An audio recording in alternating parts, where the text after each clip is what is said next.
Now to an unbelievable story about a woman whose money and identity is stolen right from underneath her, all while she's doing her taxes. She came to News 8 investigators for help. Chief Investigator David Iverson joins us now with the details. David, this was more than you thought it would be. Is that the case?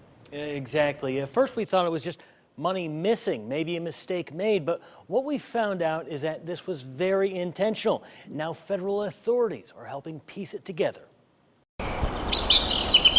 If you look close enough, you may even be able to see the early buds of spring starting to show themselves. But those signs of spring mean it's time for another season. Tax season. For Amanda Weir, that was great news. She was expecting a tax refund. She had her taxes done in February and had already made plans for the $1,300 she was expecting. I had a couple bills I wanted to pay off. I was thinking about going to Florida to see my family. I haven't been on vacation in a long time. Weir waited, but the money never arrived. She called TurboTax, the company she used to file her taxes. She called NetSpend, the company that was sending her a prepaid debit card, always with the same question. Where's my money? The answer was not what she hoped to hear. It's just, yeah, poof, gone.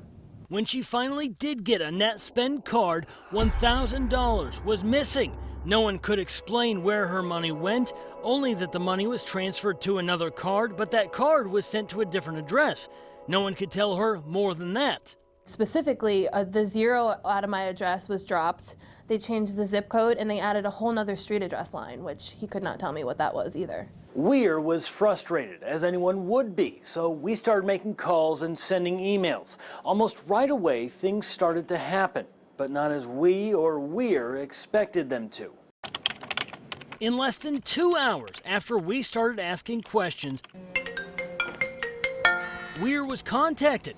TurboTax knew where her money was, and it was given back to her. But that's not the end. How Weir's money disappeared was still a mystery. Then she got a call from this man, Bob Megan, the Vice President of Customer Advocacy with TurboTax. What Weir was told and what we were able to confirm is that it was a customer service representative working for TurboTax who had taken her money. What is being investigated is how that person did it.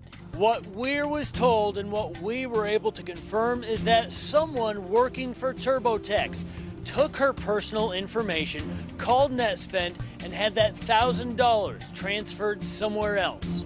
TurboTax gave Weir free credit monitoring, but hasn't pressed charges against anyone.